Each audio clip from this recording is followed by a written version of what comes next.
The two questions are, what do you want to get by being here?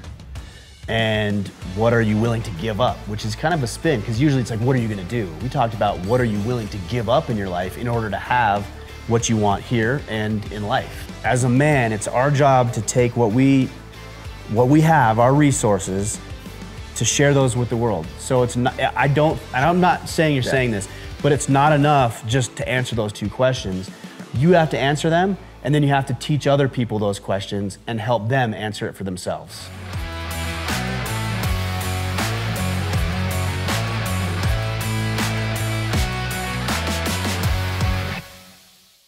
All right, guys, well, if you're listening to this, we have two audiences today. We have the 25 or so guys here at the Uprising event.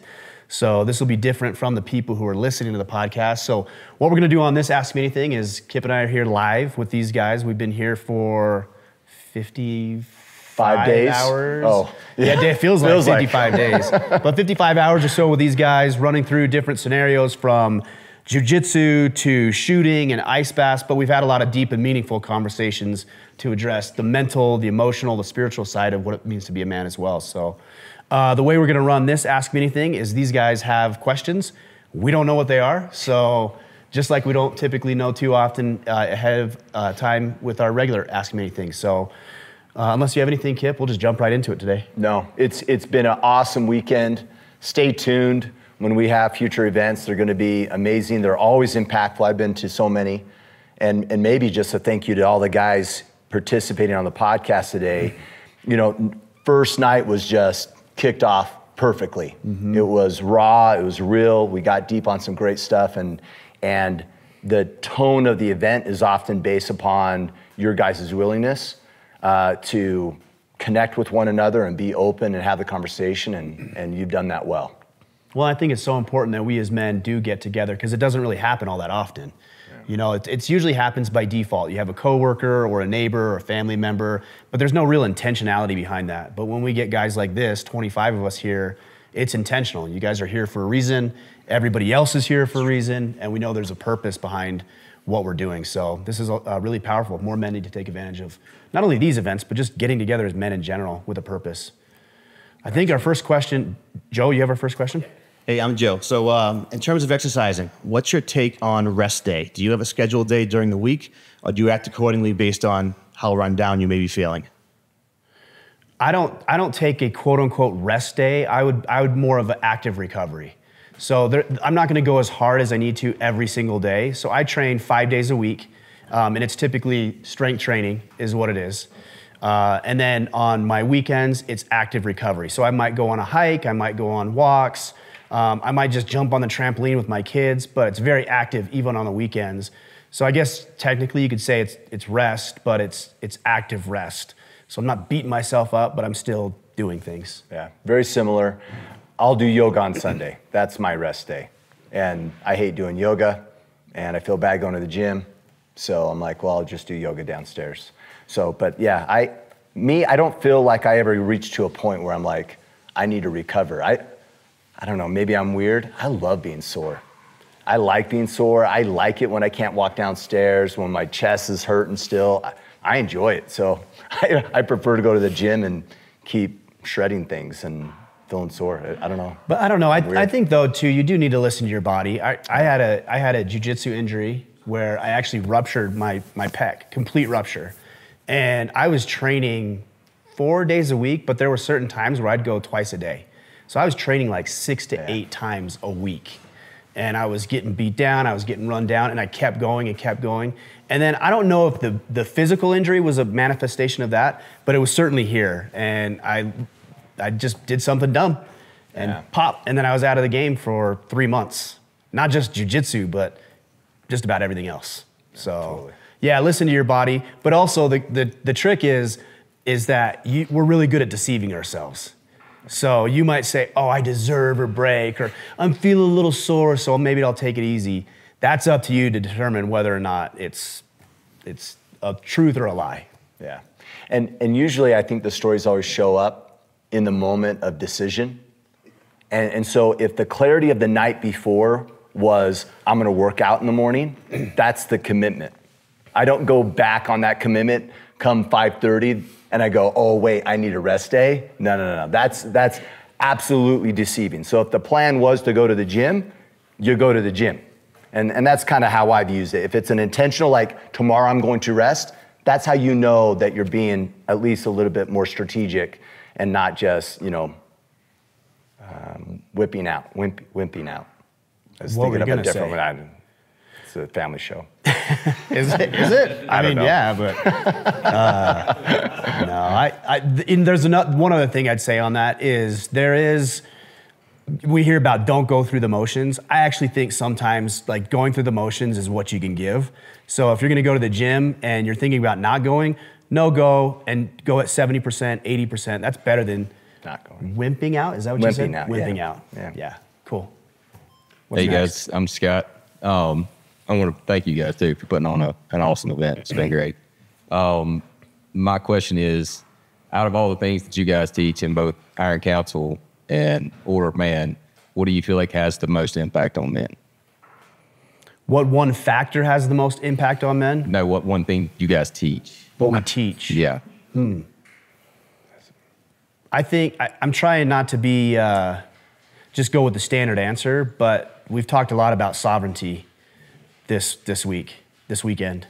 And I think if we could really embrace the concept of complete ownership over our lives without outside influence, and I'm talking about financial, like Alan just talked about.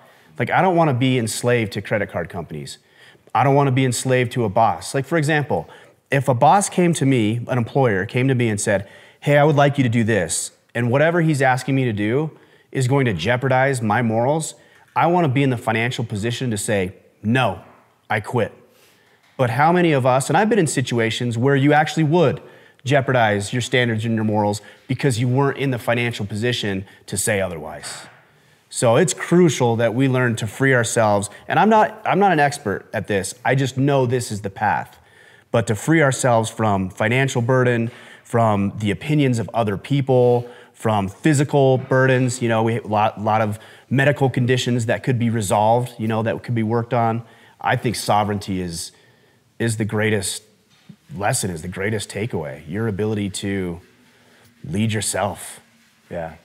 Sometimes and I think the word is still sovereignty, but we'll package it up with moments in our lives. I mean, we've had these conversations, right?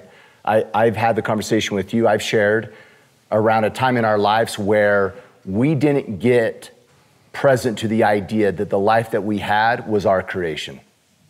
That it was the byproduct of maybe how I was raised. It was a byproduct of my family and my upbringing, or my spouse, or my boss, and I was a victim of all these things. And I think that is a hard pill. And lately, I've been kind of running my mouth a little bit, and I realize whenever we say this in particular areas where it might sting for people, I realize I need to have a little bit more empathy, because that shit is really hard. That's not an easy thing to say, to really believe that and I'm not saying this towards you, Scott, or anyone else, but possibly that your mediocre marriage is mediocre because of you. That your kid is struggling with their self-esteem, possibly because of you. And that's so hard to accept. But man, once we deal in reality and we take that on, then that also means we can do something about it. I think that still is sovereignty, but it's sovereignty in the sense of how I'm showing up in the world and I'm not being acted upon by anybody else. And the way things are going, it's up to me. You say it's hard. I actually don't think it's that hard. I mean, I understand. I think it's it's a hard pill. It is, but if you do it enough, it's not. Like, yeah. I don't really personally, I don't feel like I have that issue, but it's because of what you said. If I think something's your problem or your fault, then I have to wait for you to change your behavior in order for my life to improve. Yeah. And with all due respect, I'm not really willing to wait on you or anybody. Yeah. And that's the problem when we say, oh, my wife's a bitch, or my boss is an asshole, or the economy this. I don't want to wait on those people to do what I think needs to be done. So I have to take control of it. And that's empowering. not frustrating to me, Yeah. but I get where it's challenging. And we're all different breeds, and sometimes we would rather be acted upon and wait and hope. Yeah. And take the easy route. And I think human nature is to take that easy route. Yeah. Unfortunately. I agree. Thanks, Scott. Trevor Stevens here. Shout out to Battle Team Corsair. Question for you, Ryan and Kip. During times in your life when you are winning, but you feel like it is not enough to reach that next level, what questions have you asked yourself, or what tactics have you implemented to reach the next level? You're talking about being complacent, right? Because you've achieved a certain level, whatever that level is, and now you're coasting? I feel comfortable, yes. Yeah. Yeah, for me, one thing I've realized is I'm very aware of what even could potentially go wrong, because there really isn't a cruise control. So if you've reached that level, at a minimum, there's a maintenance that's required to stay at that level, whether we're talking about physical fitness or financial or business or even relational, there's some sort of maintenance required. But when we coast, we're not even doing maintenance. And so we're slipping behind. And so I've asked myself, what is the cost? You know, if I've achieved some physical goal that I had, what is the cost of not continuing? Well, for me, it could be example to my children. It could be medical conditions and complications I can deal with. It's even a lack of focus and clarity for other aspects of my life that are important. So I think we've talked about the carrot and the stick. The carrot is what's going to propel me forward. The stick is what's going to keep me from falling behind. And I think both are appropriate in certain times. And I think everybody operates a little bit differently. So some people really operate better knowing there's a real consequence to you not showing up in a powerful way. And other people are more aspirational, where they're not even worried about that. They're more concerned with what is next, what can I have? My good friend Pete Roberts with Origin, he talks about you're either running away from something or running towards something else.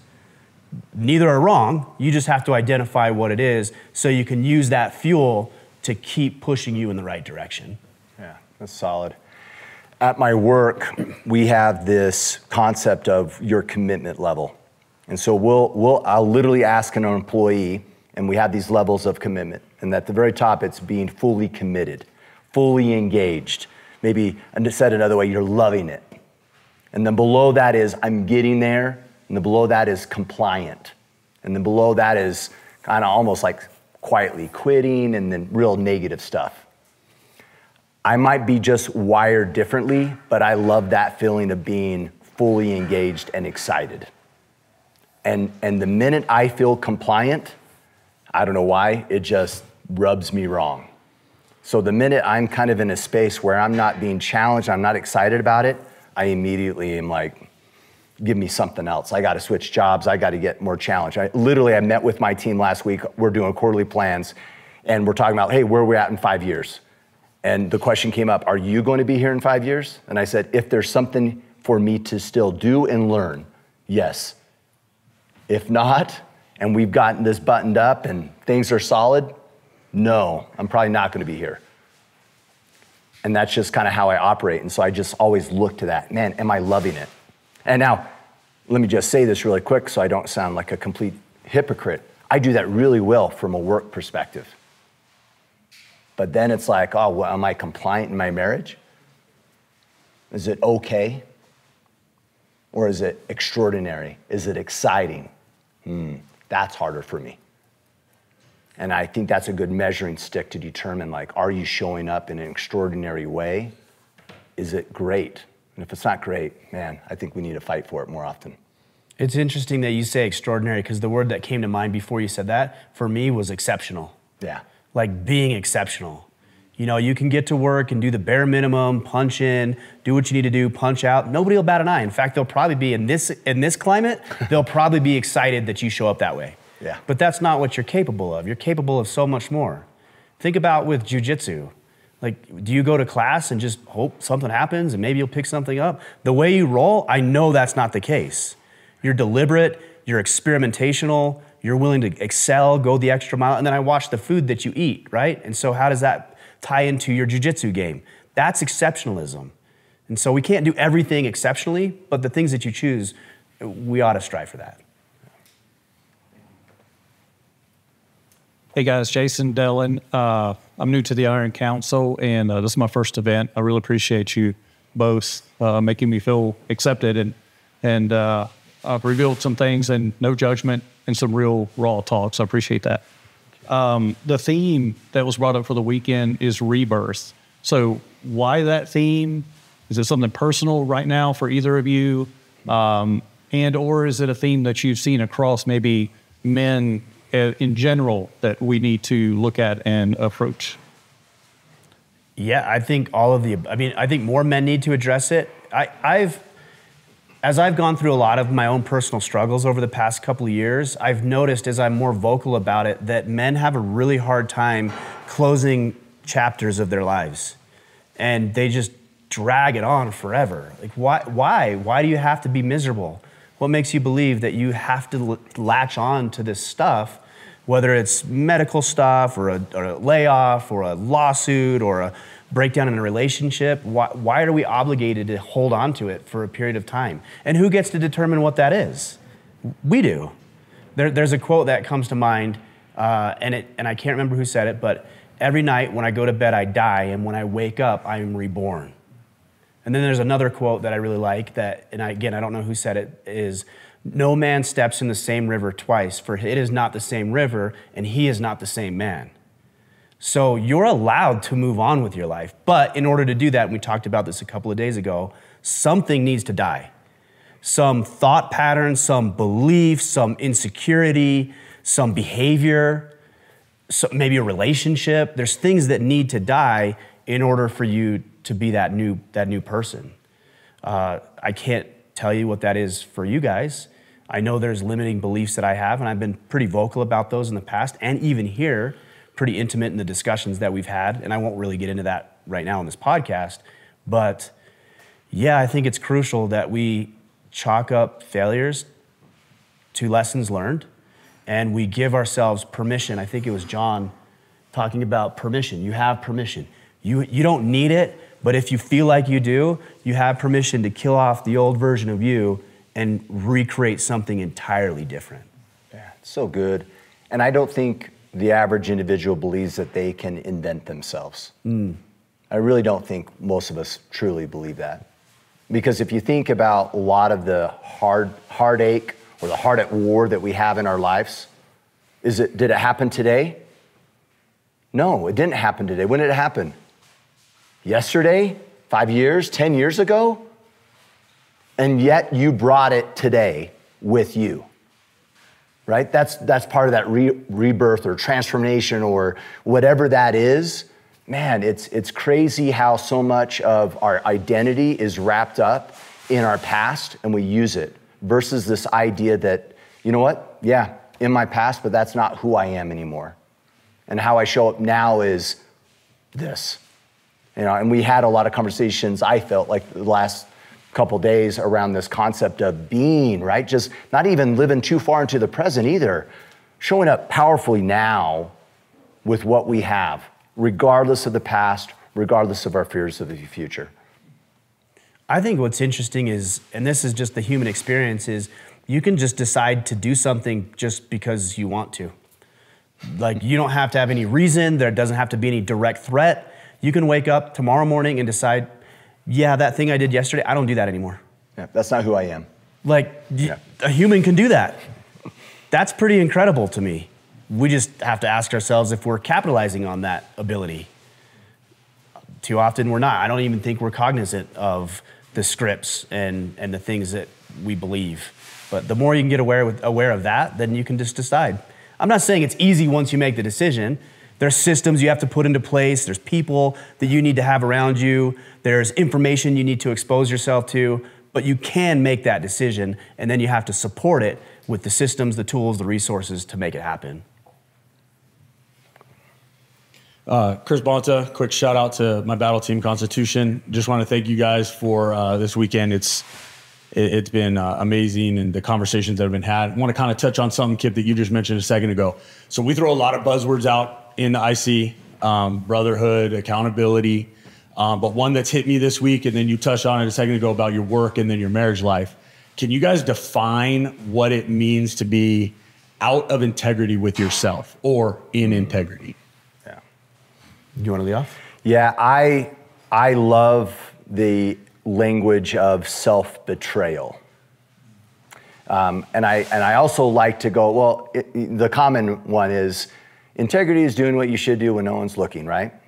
But there's a lot of shit that I do that's good, that no one's looking, but I'm still taking a shortcut, right? I might still not do it the way I know it should be done, but I check the box. That's not integrity. Integrity is going against my own belief of knowing what I should or should not be doing. That's it. And so I love that kind of self-betrayal. You're betraying yourself constantly. That is what integrity is for me. And if you don't mind me adding really quick to this, is you can't live with yourself when you're out of integrity. So what we do is what? Come up with a story. Oh, well, you know, I have a pornography addiction. Oh, I'm out of integrity, but it's because of my wife. Or, you know, I have anger issues. Yeah, but it's because of the way I was raised, right? It is the excuses that we use so we can live with ourselves. Otherwise, it would eat at you. And that's why the concept of a victim mindset is so great, because we can just pause right now and go, okay, in what areas in my life am I blaming someone else for something, or I'm making excuses? And the probability is that is self-betrayal. And that's the reason you're using to feel okay with yourself. Yeah, I like that language. I've always looked at it, and I've talked about this through the concept of the integrity gap. And that integrity gap is the distance between the way that you view yourself ideally, not like where you are, it's more aspirational. Like, here's what I'd like to do. Here's the kind of husband I'd like to be, your father or employee or business owner or coach in your case. Okay, good. You have this vision of who you want to be, aspirational, and then here's where you are. You were talking about attire the other day. That's an integrity gap. If you want to be viewed as this kind of coach, but you're showing up in a sloppy way, attire, they're not, great coaches don't do that, except for maybe Bill Belichick, right? But that's it. That's the exception, not the rule. The rule is that if I want to be a great coach, part of what I need to do is look the part so I can build credibility and influence with my athletes. So that's how you bridge that integrity gap. You start to align your actions, what you do, with the kind of person, the kind of man that you're envisioning yourself to be. And the further they are apart, the worse your life is going to be. Because you know you're capable, to your point, Kip, you know you're capable of so much more, and yet you're not doing it. And so you lie, and you rationalize, and you justify, and then a little piece of your soul dies, and then you just begin to believe this is just the way it is. Yeah. When clearly it's not. And I want to be really clear. I used to think like you're a person of integrity or you're not. Absolutely not the case. I think integrity is something you fight for every moment, constantly.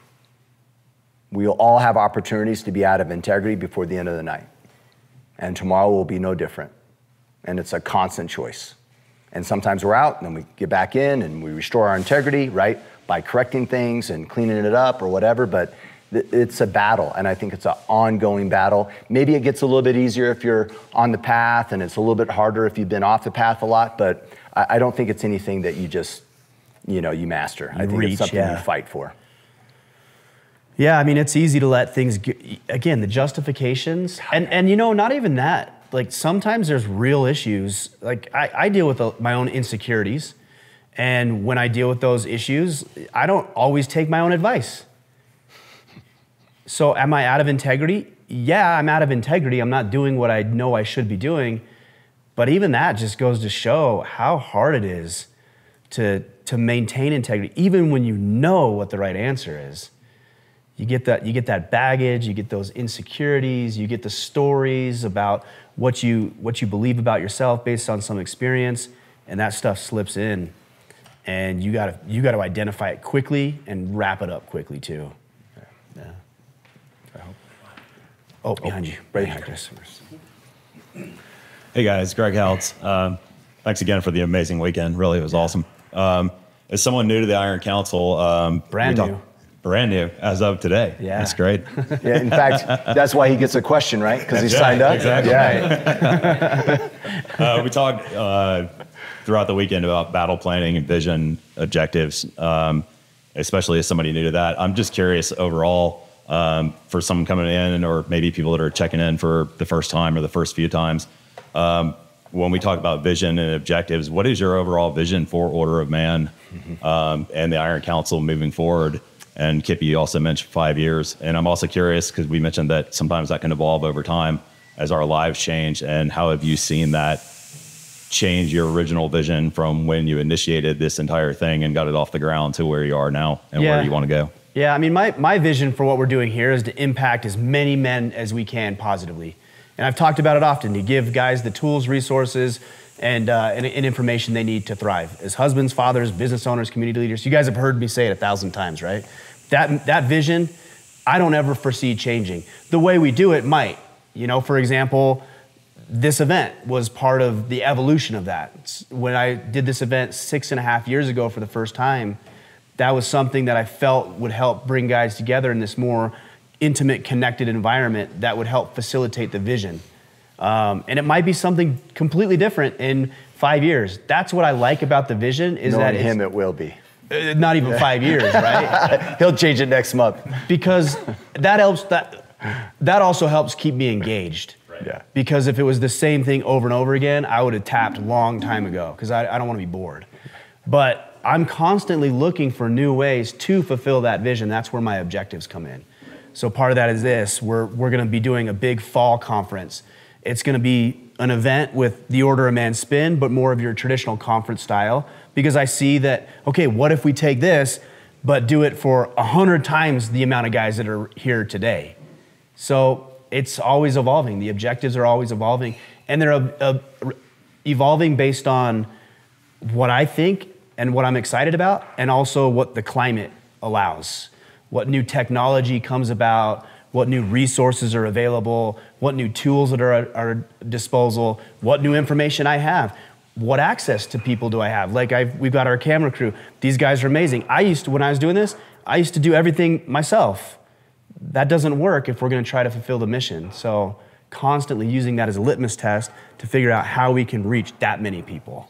Anything particular in 5 years? Within the 5 year span? I've talked about this for years, but I'm still like wrapping my head around it, and I don't know when or how quite yet, but I really think the answer to our problems is local Order of Man chapters. Yeah.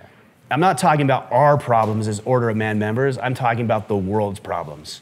Yeah. I talked about the need for men getting together on a regular basis. The problem I see is that it's not convenient and it's not easy. If we can teach a way to make it convenient and accessible and then give men a path to run on, I mean, how many of you guys would love to have 5 to 10 to 15 guys in your area, in your neighborhood, in your community, who would get together on a weekly or monthly basis to do service work, charitable work, to go golfing together, to talk about and have some of the same conversations we've had? It's few and far between. I think a lot of us in here would take the initiative to do this. But I know for a fact that 99% of the men listening to this podcast would do it if somebody else did it, which is unfortunate, but it's reality. And so I need to figure out a way that we can make this a little bit more seamless. Excellent. Yeah. Is there anything you would add to that? I mean, do you have? No. He's like, no, I'm going to be long gone 5 years from now. Right here. When you have an alpha female and an alpha, when I say female, I mean wife, and an alpha husband in the same household, how do you maintain the balance? Let me say this. Can you describe alpha? Because when you say that, what I'm hearing is you're masculine and she's masculine. That's Correct. what I'm hearing. Is that correct? Or is that what you're saying? Correct. I don't think both can exist harmoniously. So I've been 5 years into my marriage, and we've had some rough times. Sure. But I'm trying to figure out, like, maybe I'm doing it right. I don't know, because we've been together 5 years. And that's great. That's great. But when the times are hard, I'm sure there's some major clashing and gnashing of teeth, right? Correct. So I think in this case, we can talk about it a lot. Like, if you're masculine, then she's allowed to be feminine, right? You've probably heard things like that. If you're not acting masculine, then she has to not only be feminine, but also masculine. Correct.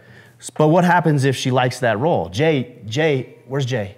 We've talked about this. Yes. Okay, so in that role, I think the best thing, and I haven't thought a lot about this, but his has crossed my mind, is that there's things that you can come to an agreement together that she is alpha in, and you're willing to let her do that.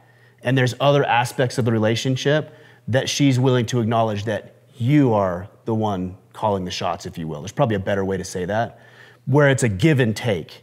And it allows her to fulfill that need or that personality that she has, but also allows you to fulfill that need and personality and desire that you have. There might be things that are unimportant to you, you know, and I don't know what it is, but maybe the household finances are not a deal for you. But maybe she's wants to do that, she wants to dive in, it's really important to her. I'm not saying exclude yourself from the process, but hey babe, that's your department.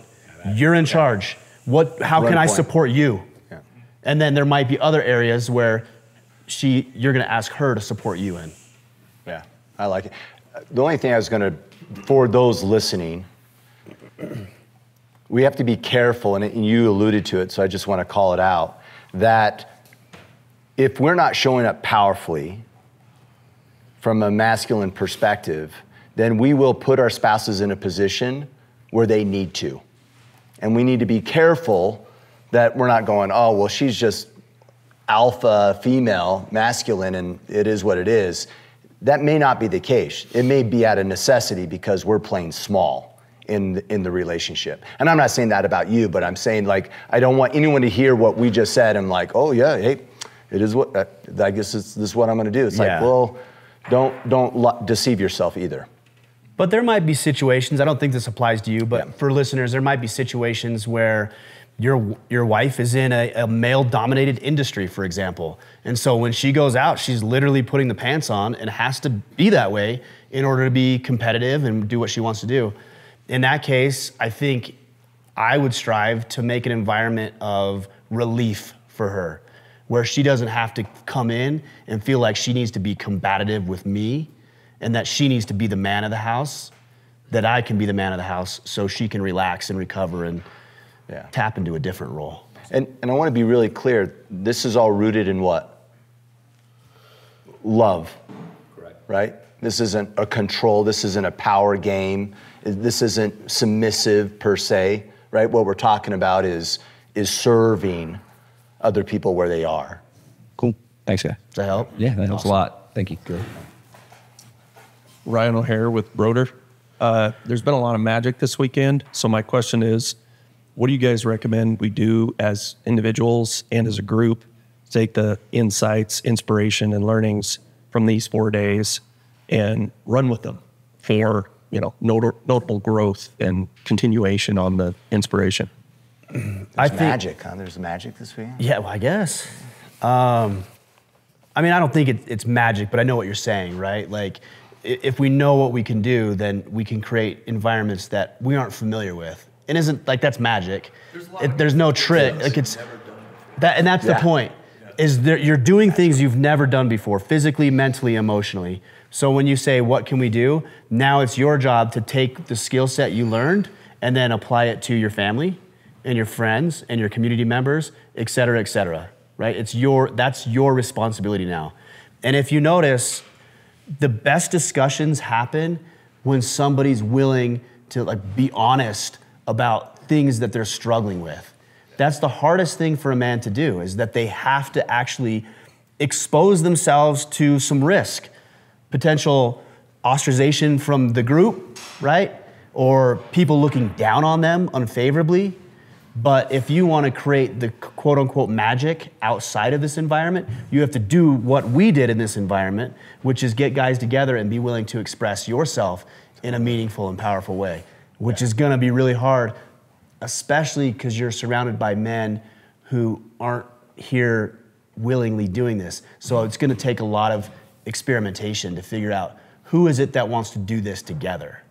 Because a lot of guys are going to be like, well, I'm not interested in that. And so you're going to have to find out who those guys are. Yeah, good luck. Yeah, no, it is. I mean, Tough. it's a challenge. And that's why the local chapter idea is so valuable. The only thing I'd add is you had 2 questions that you posed everybody the opening night. And I think the answer is to answer those 2 questions and then act on them. Do you want to share those 2 questions? Yeah, the 2 questions are, what do you want to get by being here? And what are you willing to give up? Which is kind of a spin, because usually it's like, what are you going to do? We talked about what are you willing to give up in your life in order to have what you want here and in life. Mm-hmm. So I think that's a good point. But I also think, as a man, it's our job to take what we have, our resources, to share those with the world. So it's not, I'm not saying you're saying this, but it's not enough just to answer those 2 questions. You have to answer them, and then you have to teach other people those questions and help them answer it for themselves. And by the way, when we do that, it's sticky. We talk about this all the time. This is the benefit of the podcast, right? We get to run our mouths, and then I walk out the door and go like, oh, I should probably actually listen to what I say all the time, because it sticks more, right? And so that's the value of sharing, right? When you become the teacher, you learn more. Yeah. So, and when we're in the service of others, it will cement it in you even more. Yeah. Let's take, we'll do one more for sure, and we'll try to get to 2. Sorry. All right, Mike Nebeker, Battle Team Relentless. Shout out to my brothers there. So Ryan and Kip, how do both of you not get burned out living as busy as you do, or how do you get out of burnout?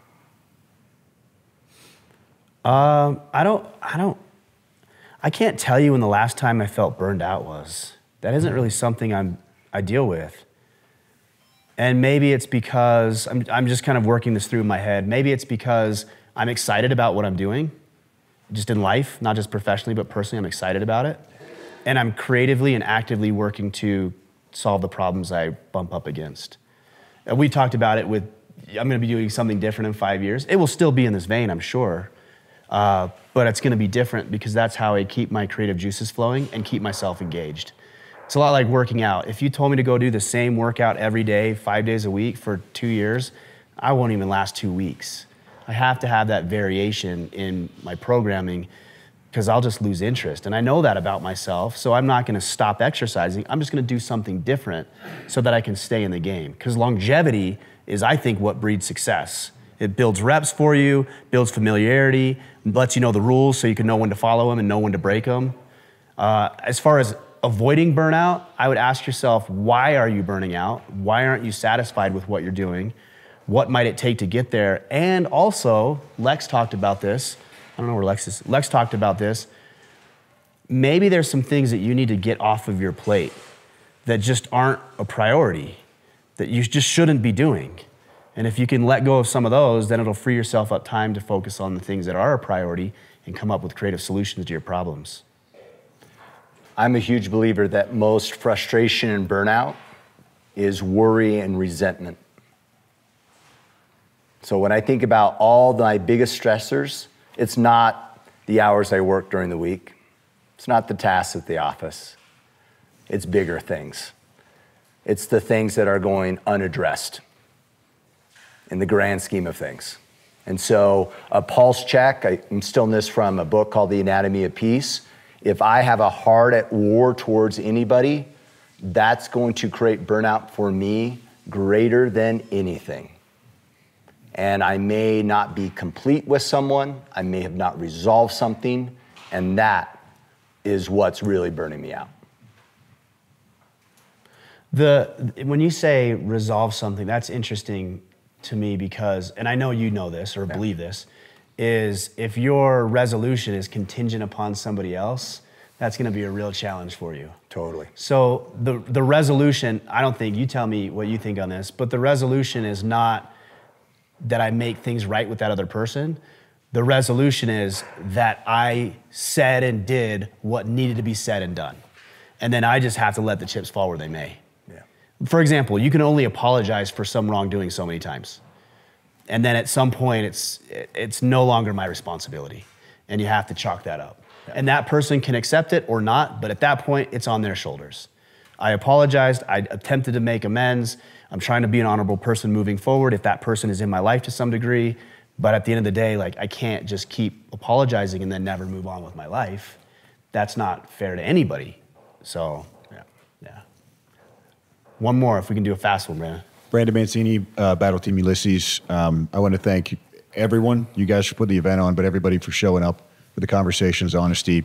Thank you guys so much. Made the weekend. For you guys, what has been your greatest takeaway, or what value have you derived from this weekend? I sat back and I've listened to all the guys talking. I've listened to the discussions that we've had. And even though, again, I know that this is so important, it's something that it has to be, this is my work, and I still don't do it as much as I should because I get inundated with family and activities and the business side of the work and not the actual mission side of the work.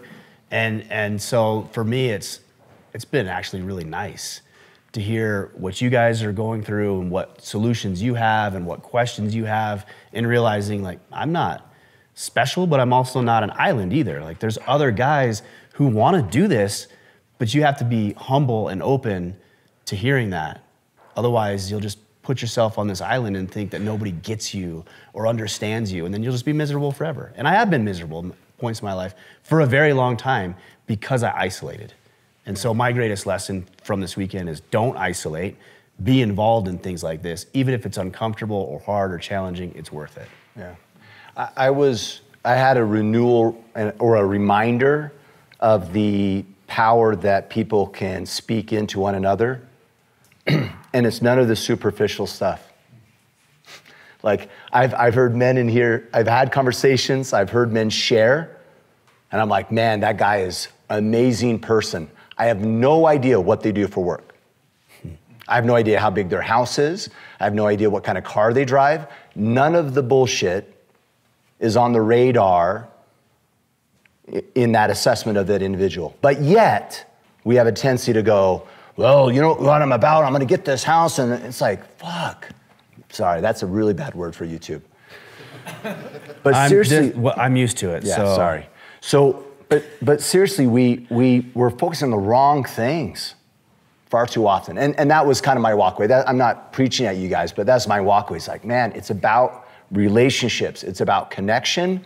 And it's about who we are showing up as a person and the kind of conversations we have, none of the superficial stuff.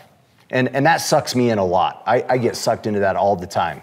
And that was my key thing walking away today is like, man, it's about connections with people. And you know what the best way is to get to that point with somebody? It's not to ask them to get deep. It's for you to do it first. Yeah. Like, a guy, if you go talk to 100 guys this weekend, not here, I'm saying in your everyday life, and you say, how's it going? They're all gonna say what? Good. It's going good. Things are good. Things are good. And you know that's a lie because you say it and you know that not everything's good. So the best way to get somebody to open up that way is for you to start. Like when Kip says to me, in fact, this happened. This happened the other day. I had an issue and I got on the phone with Kip and I was like, hey man, you got 5-10 minutes? And he's like, yeah. I'm like, here's what I'm struggling with. Here's how it's making me feel. Here's where I'm at. Completely raw with you. Yep. And he shared. He's like, here's what I would do, and I did. I implemented what you said, and it helped.